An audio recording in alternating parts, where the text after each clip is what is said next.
Welcome back to Cricpals. First of all subscribe பண்ணாதீங்க, subscribe பண்ணிடுங்க. Let's get into game plan for important GT versus MI match. இந்த match ரொம்ப முக்கியம் எம்ஐக்கு. Because 10th position போயிட்டாங்க. 5 matches only 1 win. Away match இது. Ahmedabad pitch. How it looks? எப்படி கொடுப்பாங்க விக்கெட்டு ஜிடி? Bounce track. போன மேட்சும் கிரீன் கிராஸ் நிறைய கொடுத்துருந்தாங்க. அவங்களோட fast bowler Siraj, Rabada, Prasidh Krishna and importantly Ashok Sharma, இந்த 4 பேரும் நல்லா போடுறாங்க. அதனாலயே பேசி விக்கெட்டா கொடுக்குறாங்க ஜிடி. அது ஒரு நல்ல மூவ் தானே. அவரோட அட்வான்டேஜை யூஸ் பண்றாங்க. இங்க டாஸ் எப்படின்னா ரொம்ப குரூஷியலா இருக்காது. டாஸ் ஜெயிச்சு பவுலிங் போட்டாலும் சரி, பேட்டிங் எடுத்தாலும் சரி, ஒரு நல்ல ஸ்கோர் ஃபர்ஸ்ட் பேட்டிங் எடுத்து போட்டா டிஃபெண்ட் பண்ண முடியும். போன மேட்சே ஜிடி கடைசி வரைக்கும் எடுத்துட்டு போய் தான் ஜெயிக்க முடிஞ்சு. இங்க ஒரு நல்ல ஃபாஸ்ட் பவுலிங் அட்டாக் வச்சிருந்தா ஈஸியா இருக்கும். லெட்ஸ் ஸ்டார்ட் வித் ஜிடியோட 11. They are coming after a win, narrow win. அந்த மேட்ச்ல கீ பெர்ஃபார்மர் யாருன்னா opening batsman Shubman Gill. Orange கேப்ல போன மேட்ச் வாங்கியிருந்தாரு. இப்போ ஹென்ரிக் கிளாசன் கிட்ட இருக்கு. அவரோட பெர்ஃபார்மன்ஸ் போன மேட்ச் சூப்பரா இருந்துச்சு. ஐ திங்க் மும்பை எனக்கு தெரிஞ்ச ஃபர்ஸ்ட் எடுத்து கில் விக்கெட் எடுக்கணும்னு நினைக்கிறேன். நீ என்ன நினைக்கிற? கில்லி எடுக்கணும், பட்லரி எடுக்கணும். டாப் 3ல இவங்க 2 பேரும் டேஞ்சரஸா இருந்தாங்க உண்மையாலும். அது ஆமா, நீ சாய் சுதர்ஷன் கூட ஓகே தான், ஸ்லோவா தான் அடிப்பான், அதுக்குள்ள விக்கெட் எடுத்துடலாம். நீ ஸ்டார்டிங் வந்து பட்லரையும் இவனையும் எடுத்தே ஆகணும். ஆமா, சுக்மன் கில் இம்பார்ட்டன்ட்லி அவர் விக்கெட் எடுக்கிறது கஷ்டம். ஏன்னா அவர் வந்து ரிஸ்க் ஆப்ஷன் கம்மி. அவர் ஆடுறதெல்லாம் ஸ்ட்ரோக் பிளே, ஸ்லாக் அடிக்க மாட்டாரு. எல்லாமே on drive, cover drive, straight drive எல்லாம் டெக்னிக்கலி ஒரு சவுண்டட் பேட்ஸ்மேன். அவரு அந்த ஷாட்டை மட்டும் தான் ப்ரிஃபர் பண்ணி கரெக்டா அடிக்கிறதுனால அவரு அவுட் ஆகிற ரிஸ்க் பெர்சன்டேஜ் கம்மியா இருக்கு. அதனாலேயே அவர் ஒரு ஒரு ஆரஞ்சு கேப், இப்போ ரன்ஸ் போல்டு எல்லாம் டாப்ல இருக்காரு. நெக்ஸ்ட் அவங்களோட மிடில் ஆர்டர் அந்த இடத்துல கொஞ்சம் வீக்கா இருக்கிற மாதிரி தெரியுது. போன மேட்ச் டாப் ஆர்டர் அவ்வளோ நல்லா அடி கொடுத்தே மிடில் ஆர்டர் சொதப்பி கடைசி 3 பால் 4 பால் இருக்கும்போது முடிக்க முடிஞ்சுச்சு. அவங்க மிடில் ஆர்டர் வாஷிங்டன், யாரு, பிலிப்ஸ் அண்ட் ஷாருக் கான் அவங்களாம் வராங்க. Your thoughts? எது மாதிரி அவங்க அப்ரோச் பண்ணணும் மும்பை இந்தியன்ஸ் எதிராக? மும்பை அகைன்ஸ்டா அவங்க என்ன பண்றது, மும்பை தான் பண்ணணும். ஜிடியில பாத்தீங்கன்னா ஷாருக் கான் அவர் வந்து எத்தனை டீம் எப்படி பஞ்சாப்லயும் இருந்துட்டாரு, ஜிடிலையும் இருந்துட்டாரு. ஒரு ஸ்டாண்டர்டான பர்ஃபார்மன்ஸ் இப்போ வரைக்கும் நம்ம பார்க்க முடியல. அது ஏன் அவர் டிஃபெண்ட் பண்ணி எடுக்கிறாங்கன்னு தெரியல. பட் அவர் நம்பி இவ்வளோ இன்வெஸ்ட் பண்றாங்க. இன்னும் ஒரு ஸ்டாண்டர்ட் தனியா நான் சிங்கிள் ஹேண்டடா மேட்ச் ஜெயிச்சு கொடுப்பேன்னு ஒரு இன்னிங்ஸ் விளையாண்டதுல அந்த நம்பிக்கை இல்லை. ஏனாலும் பேக் பண்றாங்க. ஏன்னு தெரியல. ஒரு ஆஃப் ஸ்பின்னராகவும் ஒர்க், ஐ மீன் ஓரளவுக்கு ஒரு ஓவர் 2 ஓவர் போட முடியும்.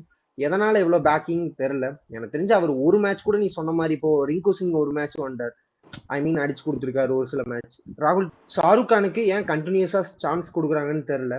நெக்ஸ்ட் பிலிப்ஸ் அண்ட் ராகுல் திவாட்டியா பினிஷரா இருப்பாங்க வித் ரஷித் கான். ஓகேவா? அவங்களால ரன் ஸ்கோர் பண்ண முடியுமா, பினிஷ் பண்ண முடியுமா? கிளென் பிலிப்ஸ்னால ஒரு 30 ரன்ஸ் அடிக்க முடியும், 20 to 30 ரன்ஸ் அடிக்க முடியும். ஷாருக் கான் அவரால் அடிக்க முடியும். ஃபினிஷ் பண்ற அளவுக்கு 2 பேரும் அவ்வளோ டேலண்ட், அதாவது ஒரு பொட்டன்ஷியல் இல்லைன்னு அர்த்தம். இது வரைக்கும் ஷோகேஸ் பண்ணல ஐபிஎல்ல. இப்போ சேசிங்ல கொஞ்சம் தடுமாறுறாங்க. மேபி ஃபர்ஸ்ட் பேட்டிங்னா அப்படி இப்படின்னு ரன்ஸ் வரலாம். கடைசி ஒரு 5 ஓவர் 50 55 அடிப்பாங்க. வேற சேசிங்ல அதே 30 பால் 55 டவுட்ஃபுல் தான். நான் அடிச்சு பார்த்தது இல்லை. நெக்ஸ்ட் அவங்களோட ஸ்ட்ரென்த், ஜிடியோட பவுலர்ஸ் போன மேட்ச் சூப்பரா போட்டாங்க. எல்லாரும் 140 45 போடக்கூடிய பவுலர்ஸ். அதனாலேயே பிச்சை வந்து கிரீனா மேட் பண்ணி ஸ்விங்கோ ஆக விட்டு கொஞ்சம் எப்படி சொல்றது, ஒரு பவுலிங் ஃப்ரெண்ட்லி விக்கெட்டா கொடுக்குறாங்க. Is that okay? கரெக்டா தானே இருக்கும் அவங்களோட ஸ்ட்ரென்த்துக்கு? கரெக்டா தான் இருக்கும். மேபி இந்த டைம்ல மும்பைக்கு ஒரு அட்வான்டேஜா இருக்கலாம். மும்பைல வந்து பும்ரா இருக்கான், ஒரு ட்ரெண்ட் போல்ட் பண்ணலாம், ட்ரெண்ட் போல்ட் தீபக் சர் வந்து தீபக் சகர் ஸ்விங் பண்ண முடியும். மும்பைக்கும் ஒரு அட்வான்டேஜா இருக்கும். கரெக்ட் தான். ஸ்பின்னர்ஸ் பாத்தீங்கன்னா Rashid Khan and one more spinner யாரு அவங்க டீம்னா பிலிப்ஸ் அண்ட் வாஷிங்டன் சுந்தர். அவங்க ரெண்டு பேரும் பார்ட் டைம் மாதிரி தான். வாஷிங்டன் சுந்தர் அந்த அளவுக்கு யூஸ் பண்ணல. பட் ரஷித் கான் வாஷிங்டன் சுந்தர் மேபி அவங்க பவர் பிளேல யூஸ் பண்ணலாம். தெரியல. மேபி அவரு lack of confidence, lack of potential எல்லாம் சான்ஸ் அவருக்கு இருக்கு. கொடுத்தாதான்ப்பா தெரியும் கான்ஃபிடன்ஸ் சான்ஸ் இருக்கா இல்லையான்ட்டு. நெட்ஸ்லயோ இல்ல பிராக்டிஸ் மேட்ச்லயோ கொடுத்துருப்பாங்க, பார்த்துருப்பாங்க. Rashid Khan back to form நினைக்கிறேன். ஓரளவுக்கு பால் விழுகுது, டீசெண்டா போடுறாரு. நெக்ஸ்ட் ஓவராலா இந்த ஸ்குவாடு பாத்தீங்கன்னா டீசெண்டா இருக்கு. மும்பை அடிக்கிற அளவுக்கு டீசெண்டா இருக்கு. இப்ப இருக்க மும்பை ஃபார்ம் விடு விடு, நான் மும்பைகிட்ட ஒரு கொஸ்டின் கேட்கறேன் உன்ட்ட. மும்பையோட கேப்டன்சி என்ன நினைக்கிற? ஹார்திக் பாண்டியா. ஓகே, மும்பையை பத்தி பேசணும்னா மும்பையோட கேப்டன் ஹர்திக் பாண்டியா எப்படின்னா ஒரு நல்ல கேப்டன் தான் ஓவராலா. பட் அவரோட டிசிஷன் அவரு பாயிண்ட் ஆஃப் வியூல மட்டும் யோசிக்கிறனால ஏதோ மிஸ்டேக் ஆகுதுன்னு நினைக்கிறேன். ஏன்னா ஹர்திக் பாண்டியா இன்டெலிஜென்ட்டான கிரிக்கெட்டர் தான். He can be a better captain, I mean then other players இந்த ஸ்குவாட். ஏன்னா ரோஹித் சர்மா அவனுக்கு கொடுக்க முடியாது, சூரியகுமாருக்கு ஏன் கொடுக்கலன்னு தெரியல. But Hardik Pandya better captain தான். அவர்கிட்ட என்ன லேக் ஆகுதுன்னா பீப்புள் மேனேஜ்மெண்ட், அந்த இடத்துல தான் ஏதோ லேக் ஆகிற மாதிரி இருக்கு. அந்த இடத்த மட்டும் கரெக்டா இது பண்ணிட்டா மேபி. ஏன்னா ஆல்ரெடி ஜிடிக்காக ஜெயிச்சு கொடுத்துருக்காரு.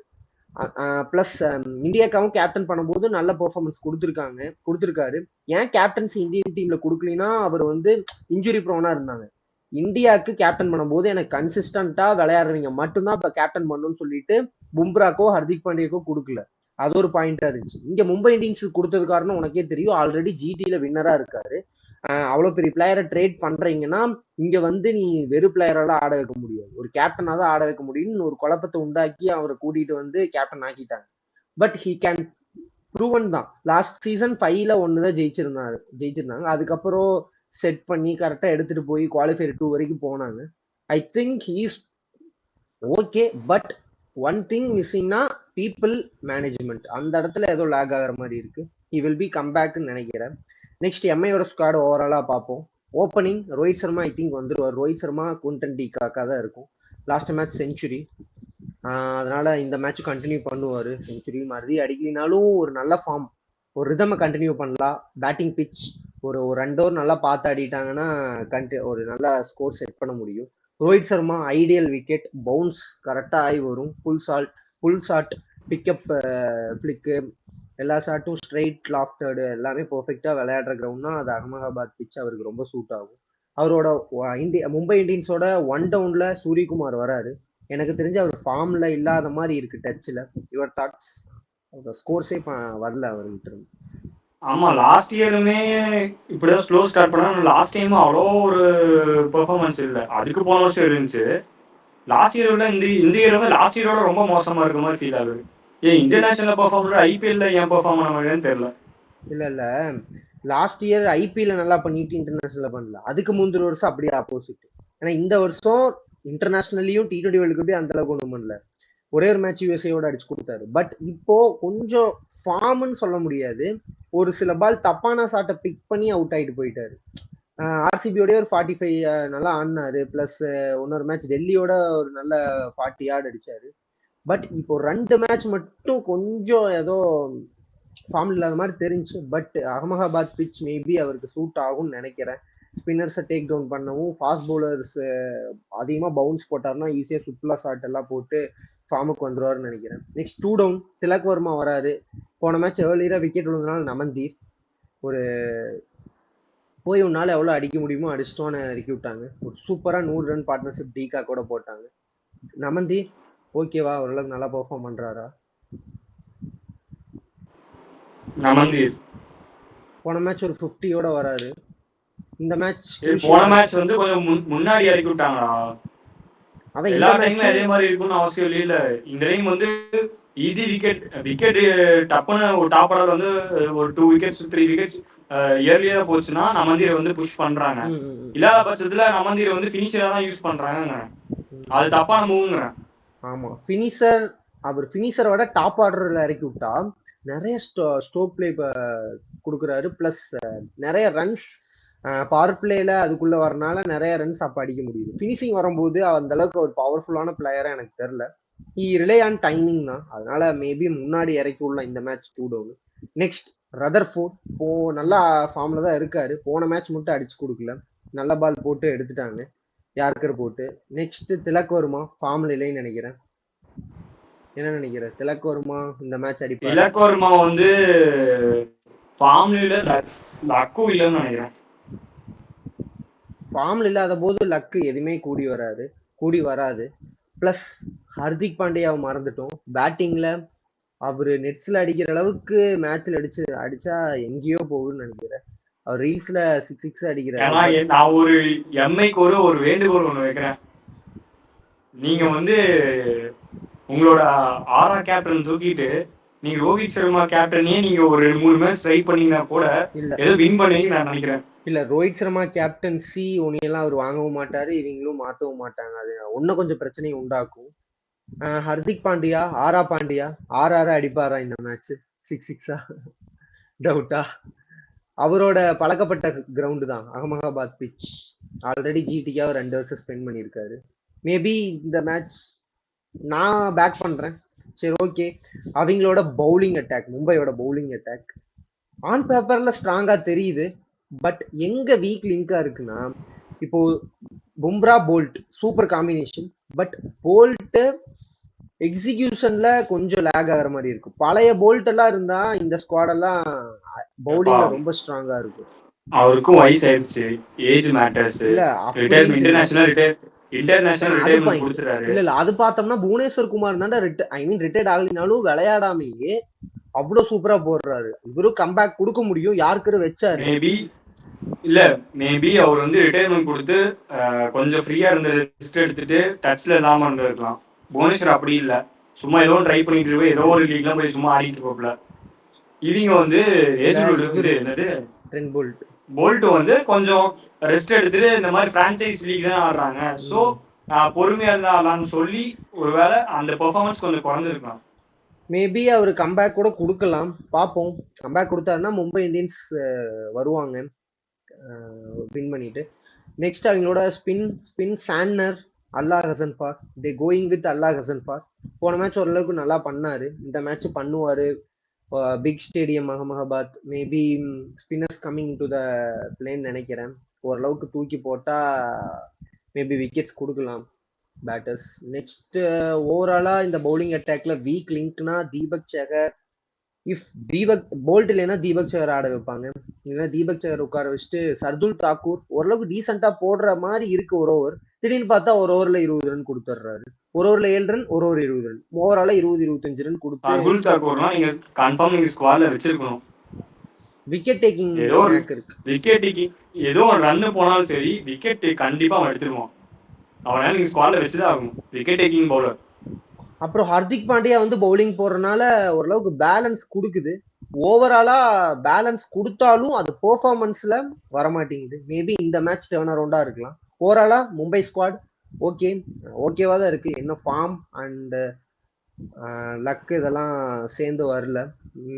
Let's get into the final prediction. Who will be the batter to watch out for? I am going with Shubman Gill. எப்படியோ தேத்தி ஒரு 70-60 ரன் அடிச்சிருவாருன்னு நினைக்கிறேன். I am going with Butler. சரி, ஓகே. பட்லர் பட்லருக்கு பிடிச்ச டீம் எம்ஐ தான். Let's see. Next bowler to watch out for. I am backing up Jasprit Singh Bumrah. இந்த match wicket எடுப்பாரு, runs கம்மியா கொடுப்பாருன்னு நினைக்கிறேன். I am going with Prasidh Krishna. Prasidh Krishna interesting, confirm wicket எடுப்பாரு. Next the final prediction. Who will be winning? யார் ஜெயிக்க போறா? ஜிடியா? சரி, ஓகே. நானும் ஜிடி தான் சொல்லணும் இப்ப இருக்கிற form. But Mumbai Indians past எக்ஸ்பீரியன்ஸ்லயும் சரி, பெர்ஃபார்மன்ஸ் இதுக்கப்புறம் கம்பேக் கொடுப்பாங்க, ஒரு நல்ல பெர்ஃபார்மன்ஸ் கொடுத்துன்னு நான் பேக்கிங் அப் 51-49 ஃபார் எம்ஐ. 1% அதிகமாக கொடுத்துருக்கேன் எம்ஐக்கு. Let's C.